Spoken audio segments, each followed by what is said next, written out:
안녕하세요. 체형 교정 전문가 이철이라고 합니다. 오늘은 건강운동관리사의 어떤 시험 합격을 위한 그런 공부법, 그리고 그 공부에 관련된 영상을 앞으로 어떻게 올릴지에 대한 간단한 설명을 한번 해드리겠습니다.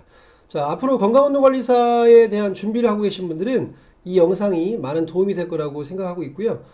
기존에 있던 어떤 강의라든가 유료 강의라든가 아니면 뭐 유튜브에 있는 일부 그런 뭐 기출풀이라든가 이런 거하고는 좀 많이 틀릴 수 있을 거라 생각이 듭니다. 그래서 어떻게 할 건지 한번 봐볼게요.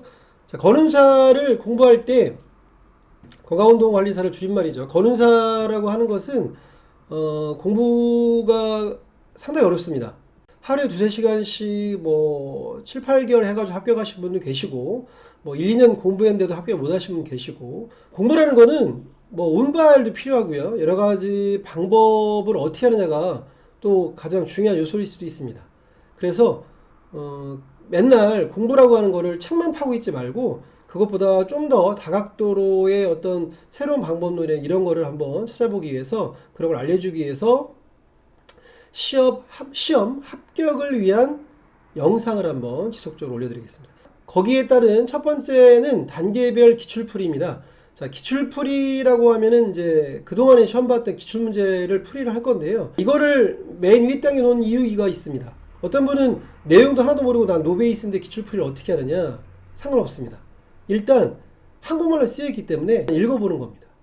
만약에 이게 영어로 되어 있다고 하면 이거를 접근하기 쉽지 않겠지만, 생소한 용어라 하더라도 일단은 한번 쭉 읽어보고 답이 뭔가 체크를 해보고 문제에 대한 어떤 내용이 뭔지, 유형 파악이라든가 어떤 문제 나오는 단어가 어떤 건지 이런 거를 파악하기 위해서 그런 기출풀이를 먼저 하는 겁니다. 물론 지금 말씀드린 게 1단계고요. 2단계는 좀 더 세부적인 건데 좀 더 말씀드리고, 자, 두 번째는 필수 교재정입니다.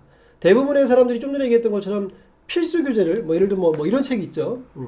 이런 책을 먼저 쭈르륵 막 내용을 막 처음부터 1페이지서부터 뭐 끝 페이지 몇 페이지인가 이게 400페이지 되는데 이거를 1페이지서부터 400페이지까지 쭉 보는 분들도 계시는데 이러면 진도 나가기 되게 어렵습니다. 그래서 필수 교재 정리도 어떻게 해야 될지 그것도 좀 더 기존에 하던 방법과는 좀 더 색다른 방법으로 좀 더 재미있게 덜 지루하고 시험에 맞는 그런 영상만을 올려 한번 보겠습니다. 자, 세 번째는 게스트와 같이 공부라고 되어 있는데, 강의를 들으면서 그 영상을 찍을 건데 그 문제를 맞추는 거라든가 뭐 하여튼 이거는 나중에 추후로 다시 한번 말씀드리겠습니다. 일단 기출문제 풀이 공부 방법을 한번 설명을 드리자면, 자, 1단계 영상은 모든 문제를 간단하게 한 문제당 뭐 읽어보고 난 다음에 한 10초 이내의 설명, 그 정도로 문제만 읽어보고 간단한 설명과 정답 확인만 하고 넘어가는 겁니다. 그래서 유형이 어떻게 나오는 건지, 그리고 이 문제가 어떤 책에서 주로 나오는지, 8과목 중에 한 뭐 대여섯 과목, 6, 7과목은 거의 한 책에서 나오는 경우가 많은데 제목이 딱 정해져 있죠. 근데 기능해부학 같은 경우는 책을 여러 개 봐야 할 경우가 있습니다. 뭐 운동역학이라는 그 뉴만의 키네시올로지도 봐야 되고, 그림으로 보는 해부학이라든가 뭐 기능해부학이라든가 여러 관련 기능해부학에 대한 책이 또 여러 권 있거든요. 그 중에 어떤 걸 봐야 될지를 이제 파악을 좀 해봐야 되는데, 크게 주제를 따지자고 하면 기능의 해부학과 운동역학입니다. 그죠? 그래서 그거에 대한 유형 정도만, 이 문제는 이런 책을 봐야 된다, 뭐 이런 정도만 알려드리겠습니다. 자, 2단계는 정확한 설명과 자세한 문제풀이, 정확한 문제풀이하고 또는 뭐 유사 문제의 대비를 위한 설명, 그리고 이제 설명을 이제 어떤 방식으로 할 건지. 1단계는요, 자, 여기 2023년 기출문제 기능해부학의 문제입니다. 12번. 자, 그림과 같은 등척성 운동에서 위팔 두 갈래 근에서 발생하는 힘의 크기는. 자, 이 문제는 실질적으로 운동역학을 좀 세부적으로 공부한 분이 아니면 쉽게 풀 수 있는 문제가 아닙니다. 그렇기 때문에 이 문제를 디테일하게 이게 어떻게 되는 거고 막 그런 것보다는, 자, 이런 문제 나왔다, 이런 그림의 문제가 나왔다, 그리고 문제에 나오는 글자, 거기에 대한 좀 더 집중을 맞춰볼게요. 그래서 등척성 운동이 뭔지를 알아야겠죠. 뭐 등척성이라는 말은 많이 쓰이는 말이기 때문에 이런 운동 관련 쪽에 계신 분들은 대부분 알 수도 있는데, 정확하게 등척성 운동이라는 말이 뭐고 위팔 두 갈래근이 뭔지에 대한 거를 간단하게만 체크 한번 해보겠습니다. 그래서 답은 일단 4번인데요. 넘어가고 등척성 운동이라는 것을 여기 쭉 써놨습니다. 뭐 이런 걸 한번 읽어볼 거고요. 뭐 아이소메트릭이고 등척성은 제일 중요한 말이 이 정이죠. 근육이 수축 중에 관절 각과 근육 길이가 변하지 않는 근골격계 운동입니다. 그래서 이거에 뭐 비슷한 용어가 뭐 등장성 운동이란 말이 있고 뭐 동심 수축, 뭐 편심 수축 뭐 여러 가지 용어가 있는데 요거는 문제에 필요한 것만 보기 위해서 이 정도만 할게요. 자, 2단계를 보면 저 문제를 이제 풀어야 될 거 아니에요.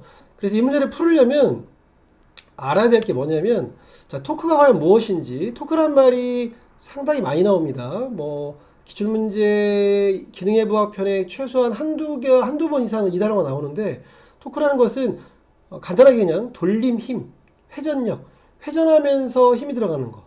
그냥 단순한 운동의 어떤 힘이 아니라, 회전, 돌림 힘, 토크, 회전 운동을 할 때 나타나는 그러한 힘입니다. 자, 그리고 요게 유만의 책에 있는 그 이미지인데요.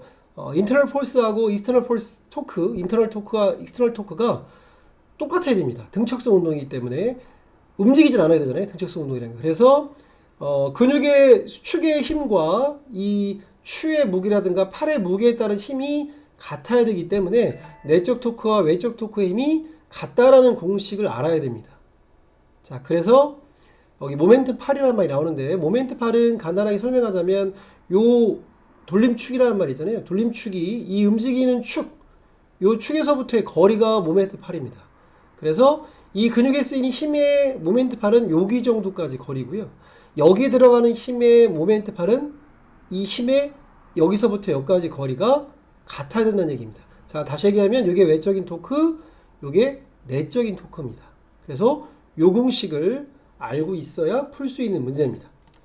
좀 더 세부적으로 얘기하면 요거는 좀 더 앞에 설명했던 거고요. 실질적으로 내적인 토크는 내적인 힘이 F잖아요. 이 근육에 발생되는 힘, 요 힘과 내적인 모멘트 8의 거리가 5cm입니다. 그러니까 F 곱하기 5를 하면 이게 내적 토크입니다.